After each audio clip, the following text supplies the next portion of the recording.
பெரியவர் நம்ம கட்சிக்கும் கட்சி வளர்ச்சிக்கும் ரொம்பவே உழைச்சிருக்காரு, அதில் சந்தேகமே இல்லை.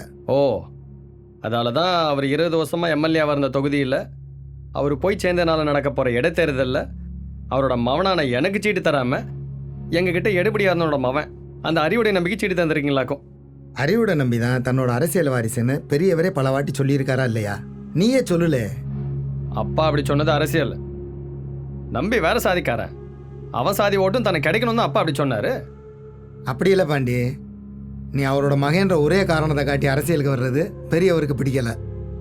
அதனால தான் அறிவுடை நம்பி வளர்த்து விட்டாரு. புரிஞ்சுக்கோல.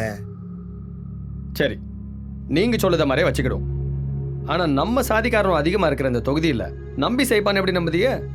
ஏலே, நம்பி எப்போ நம்ம ஜாதி பிள்ளைய கட்டினானோ அப்பயே நம்ம என்னத்தான் ஆயிட்டான்.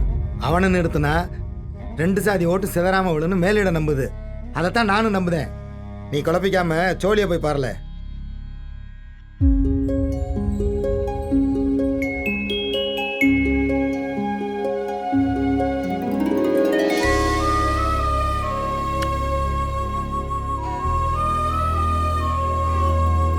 தமிழரசன் பேர் நல்லா இருக்கப்பா?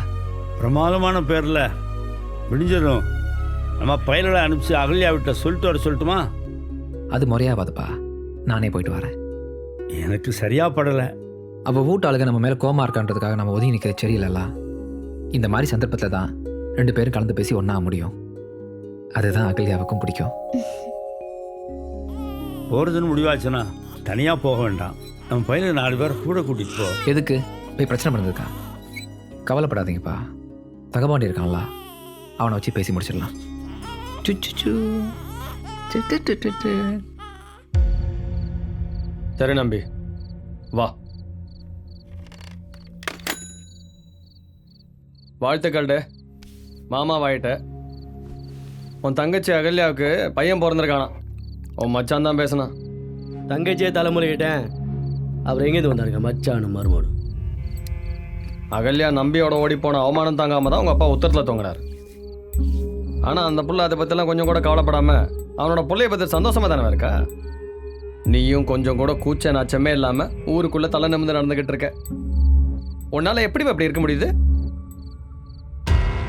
அந்த ஓடுகாலி முண்டை அவனை கட்டின அன்னைக்கு 2 பேரையும் கண்டன் துண்டமாக வெட்டி சாச்சிருப்பேல. இதோ உங்கள் அப்பா தான் தடுத்தாரு. அவரை மாரி நானத்தை செய்ய அந்த கொடியை கெடுத்த பயிலும் உசுரோடு நடமாடிக்கிட்டு இருக்கான்.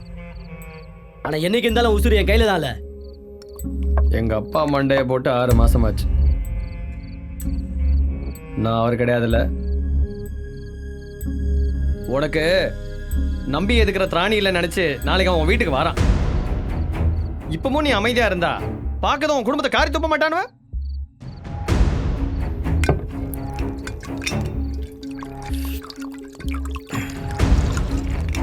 ஊருக்குள்ள உன் குடும்பத்துக்கு ஏற்பட்ட அவமானத்துக்கும் உங்க அப்பா சாவுக்கும் நீ நம்பிய பழி வாங்கணும்னு நெசமாவே நினைச்சியனா நான் சொல்லுறது மாதிரி செய்.